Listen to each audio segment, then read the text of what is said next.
Own that thing. मैंने अपने reasons की वजह से योगेश को एविक्ट किया था। बाहर फैंडम्स मेरी वाइफ को क्या बोल रहे हैं, that is totally silly. I think this is the game. हम लोग गेम खेलने गए हैं, उस चीज़ को आप बाहर रखें कि ग्रजेस निकाल, अगर आप कुछ कहते हो, आपके फैंडम्स कुछ कहते हैं, so I think it doesn't mean anything. We all are playing a game. अंदर खेलो, जितना अच्छा खेलना है, बुरा खेलना है, अंदर खेलो, बाहर लाने का कोई फ़ायदा नहीं है उसका। हर्षद की बात करें, हर्षद और आपकी दोस्ती बहुत अच्छी थी, पर जब हर्षद वापस आए तब उन्होंने आपको कहा कि आपने उनका विश्वास तोड़ा, आपने वोट नहीं किया यार उनको। मैं तो पहले दिन से ही हर्षद को भी कह रहा हूँ और शिवांगी को भी कह रहा हूँ, अगर वो नहीं सुनना चाहते हैं तो मैं क्या बोलूँ। मतलब मैंने हर्षद को कई बार बोला कि यार तू तेरी वजह से शिवांगी मेरी प्रायोरिटी नहीं है। शिवांगी मेरी प्रायोरिटी इसलिए है क्योंकि शिवांगी मेरी भी दोस्त है। मैंने एक बार नहीं 10 बार ये बात उसको बोली। इनफैक्ट जब उससे पहले वाले हफ्ते में शिवांगी और हर्षद दोनों एट रिस्क थे, तब भी हर्षद मेरे पास आया कि अगर मौका मिले तो तू शिवांगी को बचाना और मुझे वोट आउट कर देना।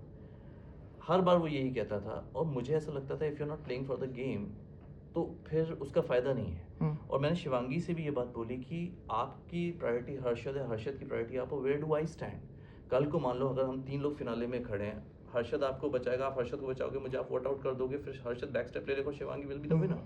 मैं भी यहाँ पे खेलने आया हूँ, I also want to be a winner.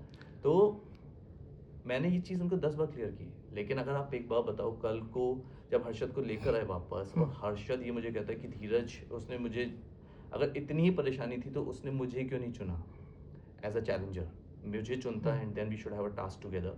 But ठीक है, it's his choice, it's his opinion, मैं उसमें नहीं पढ़ूंगा। और अगर उसको ऐसा लगता है कि ये सब रियल ज़िंदगी में आने वाला है, जो उसने कमेंट्स भी किए, he made few gestures also which is not very appreciable, and I don't appreciate those kind of things, but ठीक है, that's the person he is, and मैंने उस पर भी रिएक्ट नहीं किया because that's the person I am। मैं वो चीज़ वहीं छोड़ कर आया हूँ, no grudges, nothing। सबको ये समझना चाहिए, मुझे लगता है जो 15 इनमेट थे सबको ये समझना चाहिए, it's a part of the game. सब यहाँ गेम खेलने आए हैं, कोई किसी का साथ देने नहीं आया। उस चीज़ को लेके आप इतने कमेंट्स करते हो रियल लाइफ के बारे में, दैट्स नॉट गुड। बट एक तरफ आपने सूफी को वोट किया, पर सूफी बार बार यही कहता था कि I want to go home. वो सूफी का पर्सपेक्टिव है यार, दैट इज सूफीज पर्सपेक्टिव। मुझे सूफी को अगर बचाना है तो मैं बचाऊंगा। ओके।